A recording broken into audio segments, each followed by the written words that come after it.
Bonjour et bienvenue sur ma chaîne de Hatha Yoga. Je suis Aurore, je suis professeure de yoga.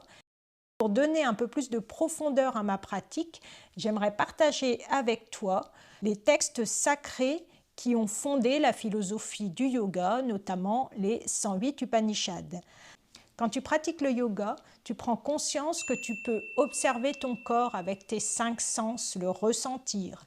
Tu peux observer ton souffle avec tes 5 sens pour le ressentir également. Tu peux observer ton mental s'il est dispersé ou s'il est maîtrisé, également avec ta conscience.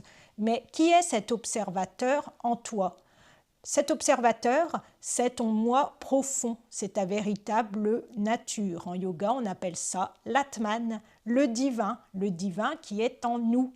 Et ce divin, il est dans toute chose consciente dans l'univers, que ce soit des créatures vivantes qui se meuvent ou des créatures immobiles, comme par exemple les pierres ou les arbres.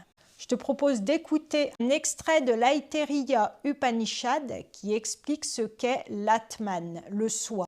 En tant que pratiquant du yoga qui souhaite approfondir sa pratique, je trouve que c'est une question indispensable à se poser, une question métaphysique. Qui est celui que nous vénérons en tant qu'Atman? Lequel est l'Atman?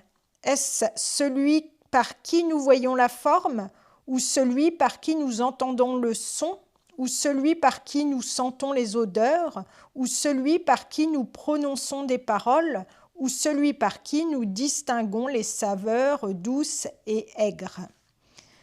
Ce qu'est le cœur et le mental, c'est la conscience, la compréhension, la connaissance, la sagesse, l'intelligence, la perception sensible, la force d'âme, la réflexion, la prévoyance, la souffrance, la mémoire, la volonté, l'intention, la vie, le désir, l'illusion. Ce sont là tous les noms de la conscience. Et ces brahmanes, cet Indra, ces Prajapati, c'est toutes ces divinités. C'est les 5 éléments, terre, air, eau, feu, éther. C'est toutes ces petites créatures ainsi que les autres. C'est la semence d'une sorte ou d'une autre, celle née d'un œuf, d'une matrice, de la sueur et de la terre. C'est également les chevaux, le bétail, les humains, les éléphants, ainsi que toutes les créatures qui se meuvent ou volent, et celles qui sont immobiles. Toutes ces créatures, sans exception, sont guidées par la conscience, qui est leur support. Elles sont toutes mues par la conscience. La conscience est l'assise de cet univers. La conscience, c'est Brahman. Par la grâce de cet Atman qui est conscience, Vamadeva le voyant prit son ascension hors de ce monde et ayant assouvi tous ses désirs dans les royaumes célestes, il devint immortel. Oui, il devint immortel. C'est ainsi. Homme.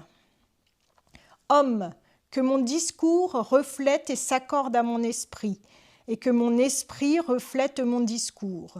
Ô l'unique radieux de ta propre splendeur, révèle-toi à moi. Que tous deux, discours et esprit, vous me transmettiez le Veda. Que tout ce que j'ai entendu ne quitte jamais mon esprit. Je réunirai et comblerai la différence entre le jour et la nuit grâce à cette étude. Je prononcerai ce qui est verbalement véridique, je prononcerai ce qui est mentalement véridique. Puisse ce Brahman me protéger, puisse-t-il protéger celui qui parle et enseigne, puisse-t-il me protéger, puisse-t-il protéger celui qui parle, puisse-t-il protéger celui qui parle. Om, que la paix soit en moi, que la paix gagne mon environnement, que la paix soit en les forces qui agissent sur moi. Ici se termine l'Aitériya Upanishad appartenant au Rig Veda.